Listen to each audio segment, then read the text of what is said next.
All week in the cave they were discussing, is Kadyrov still alive or has he retreated?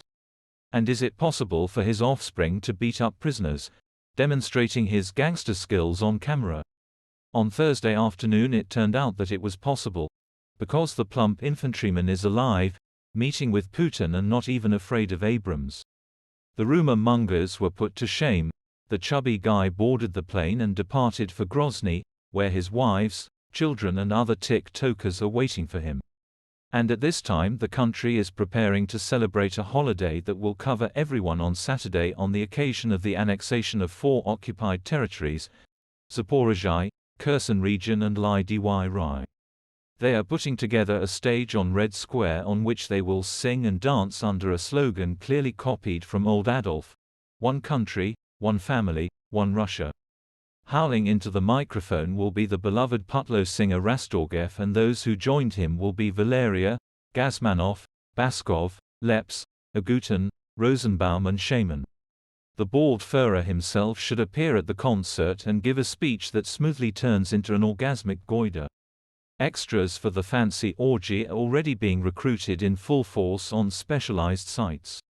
On exchanges for searching for extras, a reward of 600 rubles is offered for participation in the rally concert on Red Square.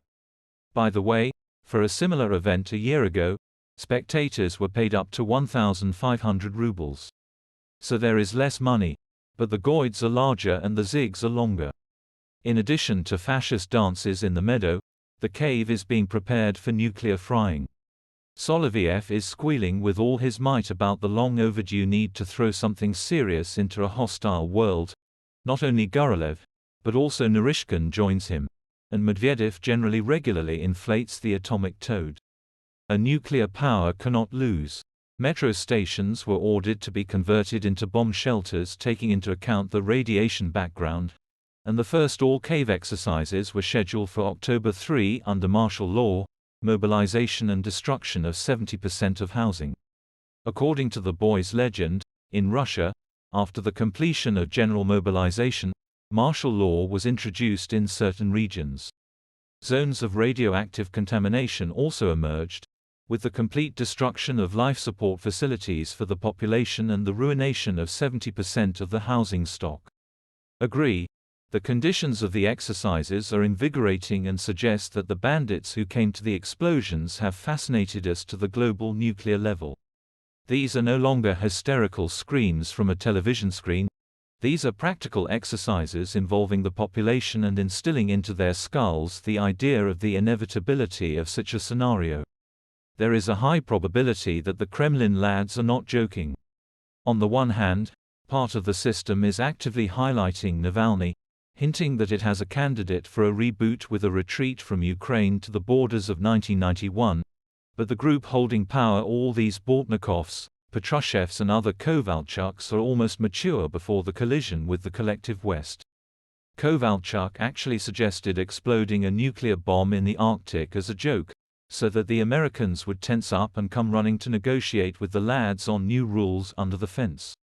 The Russian government intends to increase military spending in 2024 by almost 70% compared to this year. The head of the Ministry of Finance, Anton Soluanov, reported at the Moscow Financial Forum that the budget funds will be enough for all planned goals, and called the principle, "everything for the front, everything for victory," a priority. However, there are rumors that Gerasimov is about to surrender the Tokmak armed forces in order to avoid a larger-scale defeat. And Deputy Prime Minister of Ukraine Irina Vereshchuk officially warns, when the Crimean bridge falls and when the land corridor is cut, thousands of civilians will not be able to quickly leave the peninsula. Therefore, I appeal to civilian Russians. Staying in Ukrainian Crimea is dangerous for you. Leave. Don't neglect. It seems that the inevitable return of Crimea by military means will become the point of no return for the Putlo demons who are ready to go crazy in a nuclear orgy. But before pressing the coveted button, they also imprison most of the furry people, for illegal mushroom picking, for fakes about the army, for supporting extremists and damaging railway property during hostilities. The fascist prison goes into the mode of military totalitarianism, drawing red lines and throwing brown zigs. Socopithecus so wanted to reunite with the Russian world, but merged in ecstasy with classic Hitler meat. And U.S. Senator Mark Kelly is right when he warned Americans in an interview with CBS. If we fail now, there is a chance that we, in a year, in 2 years we will find ourselves in a situation where we could find ourselves in a direct conflict with the Russians. We don't want this, end of quote. You never know if you don't want to be there. The Russian wish list is combed, the staples are polished, the goiter is calling. Repeaters of all the swamps unite.